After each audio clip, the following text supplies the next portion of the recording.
Alright, hello and welcome to Echoes Color with Jefferey Morrison. How's it going? We're going to do another whip and chat here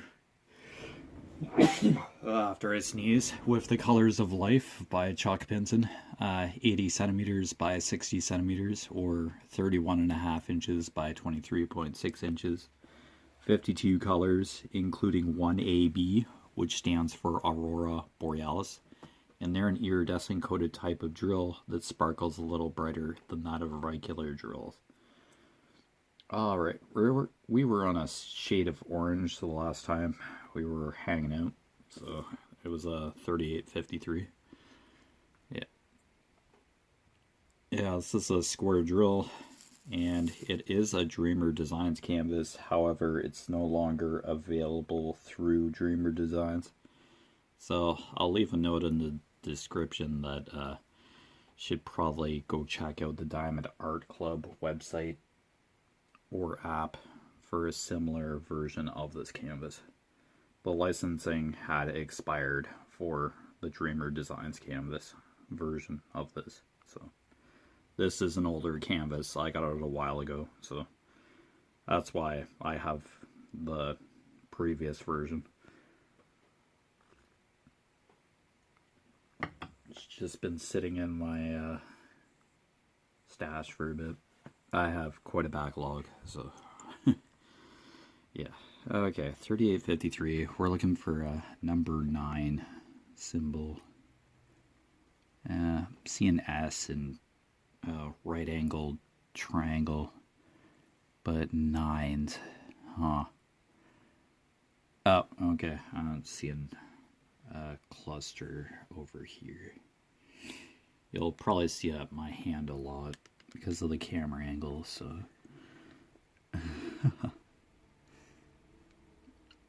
yeah, I have a feeling it's just this cluster over here. 9s.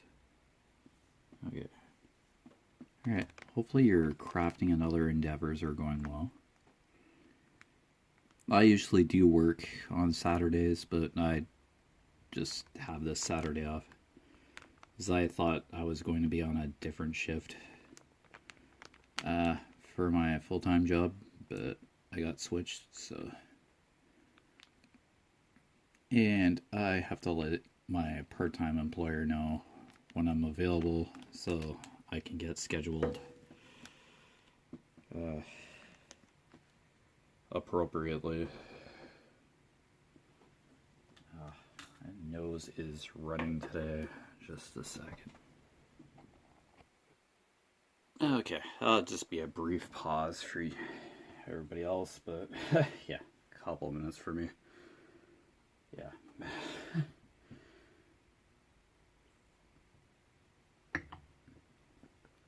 Alright, here we go. Yeah, back to the fun. Oh, gosh, wasn't a great coffee pod I brewed to drink. Yeah, coffee's a little stronger than usual. It's a little more burnt, I guess. Oh well, I'll get a perfect cup of coffee every time, I guess, from a Keurig. Coffee maker, yeah, those compostable pods, supposedly. Yeah, you get the odd batch of coffee that's like just burnt. Has a smell too. Yeah, kind of like chocolate milk sometimes, maybe even like a milk as well. Or you just get like the odd sour carton. Yeah, just out of nowhere. So it's usually just results into an exchange at the store you bought it from.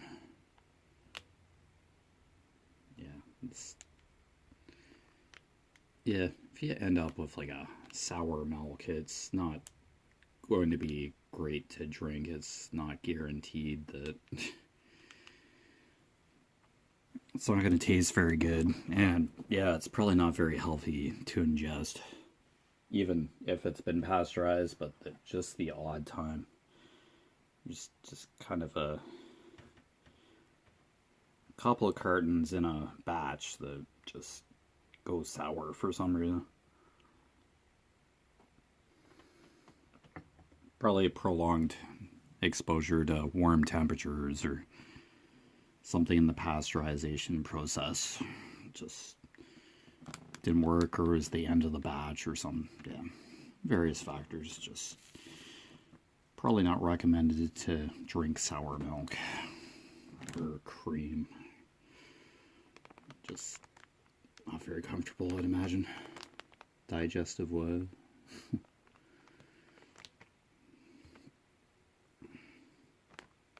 Oh, coffee. Yeah, if it's like a bad batch, and probably just like pour down the drain kind of thing, unfortunately, or just not drink that cup in particular. Yeah, Keurig or Tassimo systems are individually single serve kind of machines to get a single cup of coffee if, yeah, you're like the only one in the place or whatever.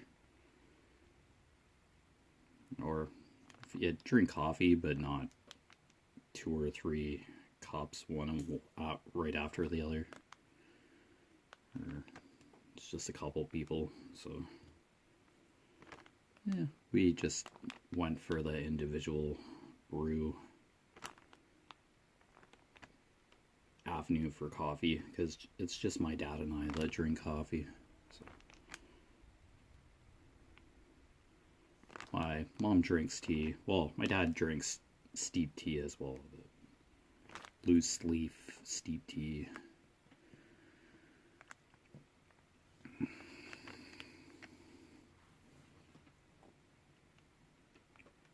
Yeah, for the tea steeping, they have to use like a coffee filter kind of style. Put the loose leaf tea in there, and then just steeping as usual with boiling water, and then just let it sit for a few minutes to let the hot water turn into tea. Yeah, science. I drink the occasional orange pico tea, like Tadley or whatever.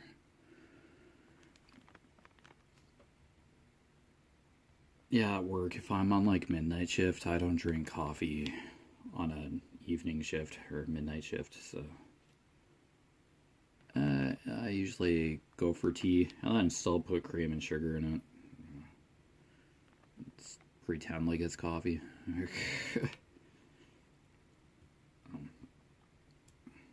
As long as I have a cup of coffee every day, then I don't get caffeine withdrawal. Yeah, I just get a terrible headache if I don't drink coffee. I'm sure if I were to like slowly wean myself off of drinking coffee, which I highly doubt would be a thing in my books, just something nice and regular and dependable about drinking a cup of coffee. It's a nice miniature break.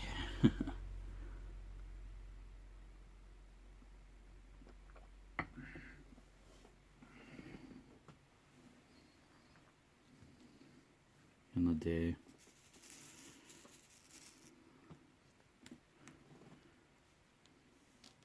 Oh yeah, so this is a part of a tree trunk here, the foliage on the tree, and there's a hint of the gazebo roof here. Yeah, I kind of try to describe where I am in this section on a regular basis during these WIP and jets. So, yeah.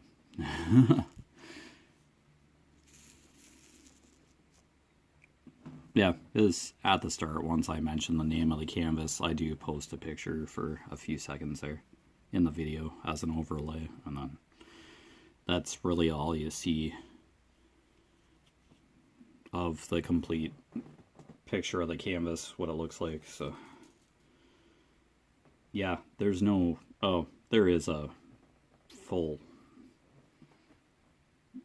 there is a picture of what the canvas looks like what the art is in the top left hand corner of the canvas, but it's not really too effective when I'm like in the center of the canvas and can't see that part.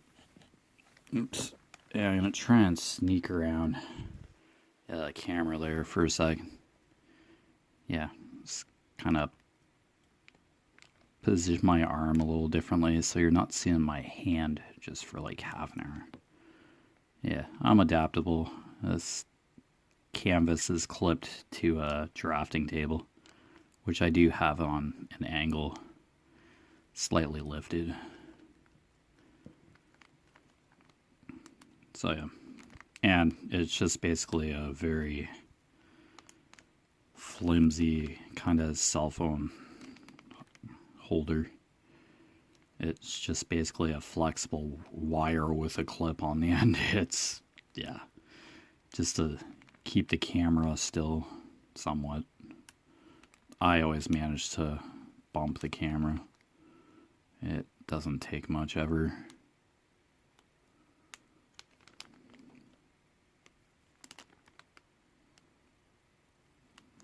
I think every single WIP and chat I bump the camera or the drafting table in some way, shape, or form. So you always get a gentle shake somewhere in the video,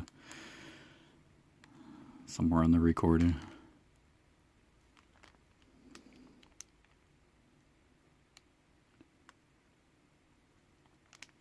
Yeah, it's been a fairly normal kind of winter here in Ontario, Canada. Yeah, pretty cold consistently. We've had a couple thaws, but I think it's really windy today. The Air Canada flag is just like holding on to the flagpole there.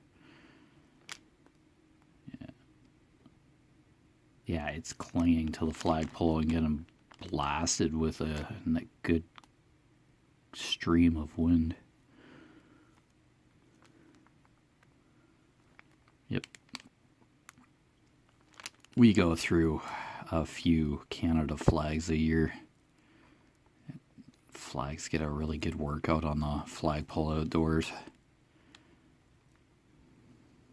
Yeah, I don't think Canada, or flags in general, are made the same as they were years ago. They don't seem to last as long.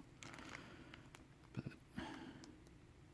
yeah, Dad likes having one up on the flagpole. I think it's a wind direction indicator thing. If he does want to have a bonfire to burn dead tree limbs and stuff.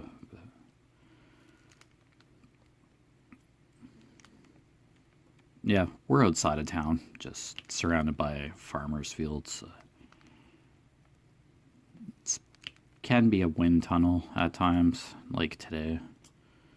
But yeah, live adjacent to a highway, like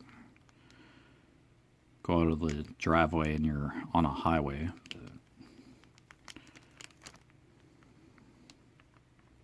It's not terribly noisy. You get the odd loud transport truck kind of motor activity, but yeah, that's normal for a highway. There's a high degree of industry, food, automotive, grocery stores, and yeah, just like shipping and receiving kind of transport trucks on the highway almost every day. There's always a truck driver transporting something to and from one place or another. A store, a restaurant. Yeah, it's just a high traffic network. Distribution, food distribution, product distribution.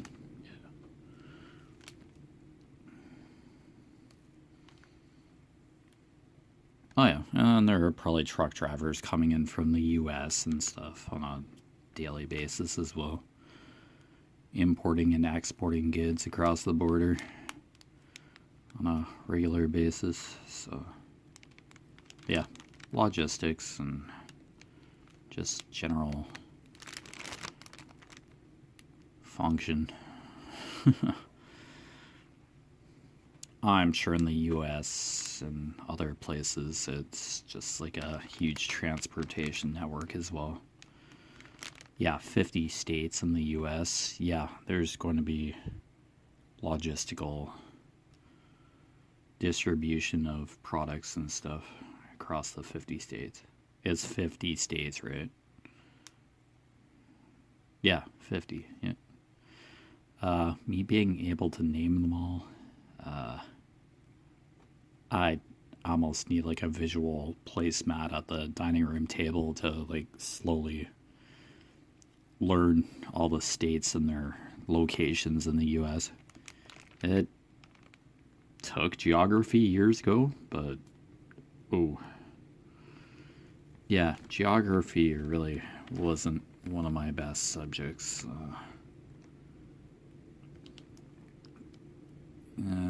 History wasn't either. Like, that's a lot of dates and information. Memorization almost. That kind of angled more to geography, really. The states and their capitals. Would I be good with the Canadian map? Provinces and territories. Probably not as good. It's still geography, so. Out west. British Columbia. Alberta. Saskatchewan. British Columbia is the furthest west.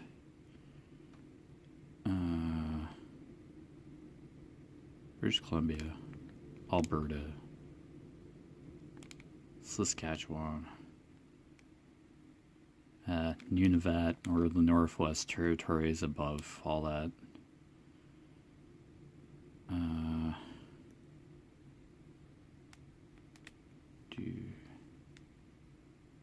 Manitoba.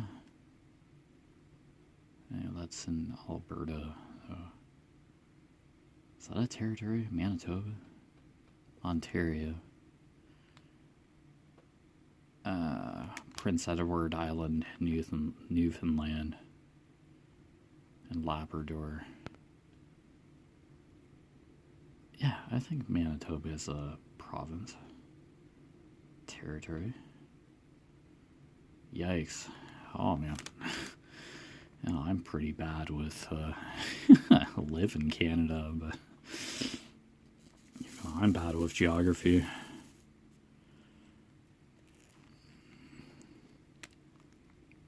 I don't know, with the weather broadcasts and stuff, I like see maps constantly, like world maps kind of thing. Or parts of them at least, or in news broadcasts, I see regional maps. But yeah, weather broadcasts really do have detailed area maps most of the time. So that's where you get a really good idea of where states and provinces and territories are in Canada and the US. Yeah, I keep joking about like just going on Amazon and ordering a United States / Canada placemat on my spot at the table. So I'm like looking at it constantly and maybe starting to get familiar with the location of stuff. Probably be a good method for me. I'm a highly visual kind of learner, so it would lock in eventually. I'd probably memorize some stuff eventually after seeing it again and again. But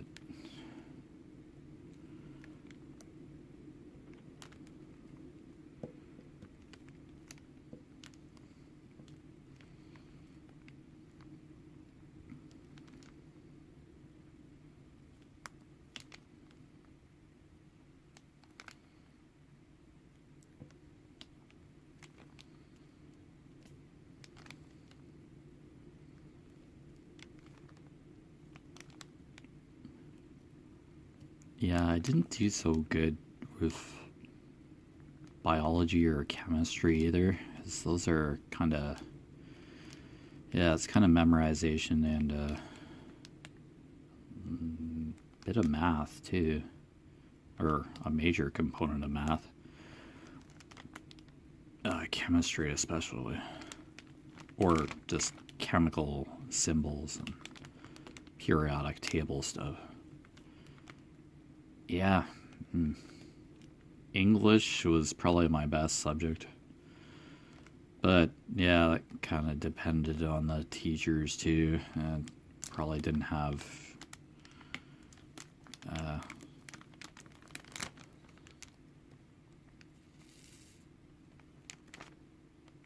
tough teachers. So yeah, some 9s over here in a small cluster. Yeah, still doing this orange kind of color. It kind of scattered. It is autumn themed kind of canvas here. It's an autumn scene, and it's like in the middle of a wooded area, probably outside in the countryside kind of like a good summer fall getaway location, because there is a cabin that's in the background of this canvas we'll get to eventually. We're just doing like the riverbed and just like the surrounding forest of the cabin. Yeah, right now on the left hand side. The cabin's like basically the center. Oh, I guess it's aiming to be the focal point of the whole art piece. But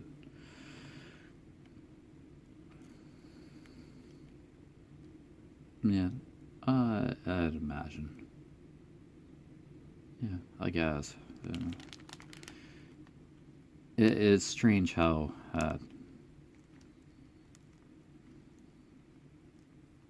artwork kind of directs your attention, or canvases like this. Well, it is still artwork, and just creating a transforming multi-symbol canvas. You're filling it in with these drills. So it's like a color by symbol, color by number kind of idea here.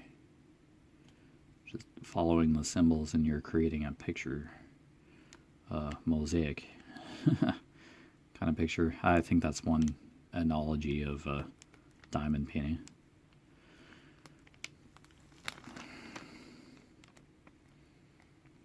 One way to describe diamond painting.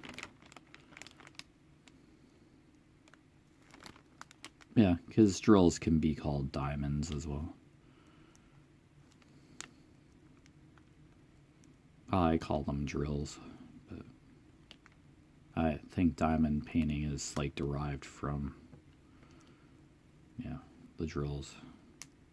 Just given a little fancy kind of name. So I guess you could say diamonds can be individually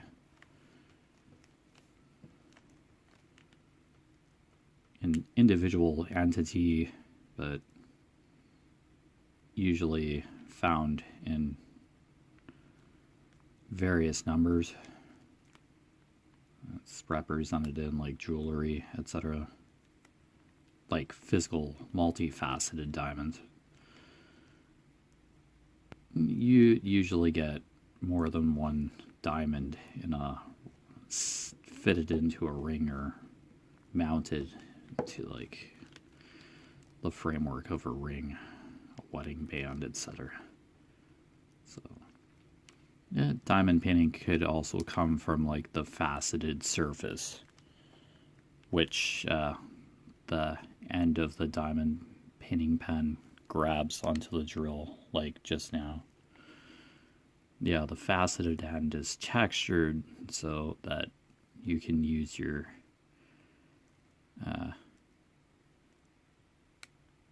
kind of wax, etc., your pickup agent to take the drills out of the tray and apply them to the canvas.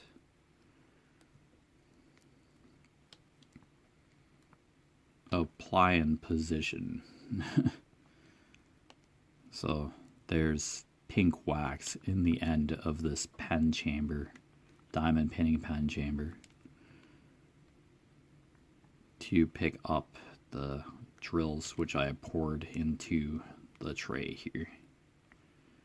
And I can apply them over the specified symbol for this color to cover the symbols for each color. Just keep going until the section's filled. Yeah, diamond painting to a T. Basically coloring with various drill colors to generate an overall picture within a grid type setup. Yeah, this picture is technically a huge grid.